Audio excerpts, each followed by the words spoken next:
Okay, so Ken has switched legs. We're now in what we're going to call knee number 2, which, to be honest, is typically more of a beginner setup. This has an OFM2 knee, which is by Ossur, and a Odyssey K2 foot, which is a hydraulic. Yep, a little bit of hydraulics. The difference with this knee is mechanical. It does have a weight-activated stance, so Ken, if you want to bend the knee a little bit and just put a little weight through it.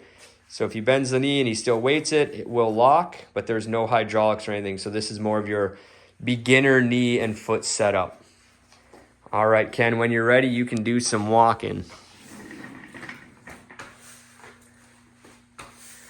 You guys can kind of notice the gait difference. You can hear some air right now because it is an older socket, so it's a little loose. It's a little loose, yeah.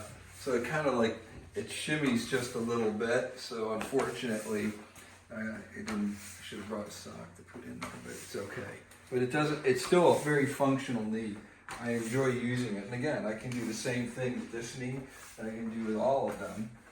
It's the motion, it's back and forth.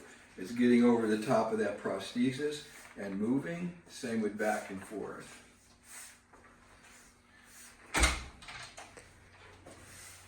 So this one's a little bit more, I would say, loose in the knee than the other prosthesis. It gives you a lot more flexibility, but the main thing with this one is, for beginners, is learning to strike the heel down, push your leg against the back of the prosthesis to drive you forward over the top of it.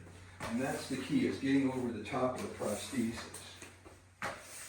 And so you've got to make sure that you get that leg down. And I think for beginners, this was a blessing for me, because it gave me the opportunity to learn how to drive that heel down to make sure you lock it backwards. And it's great for like learning how to go upstairs and downstairs, different terrains, by locking that heel back and keeping your balance.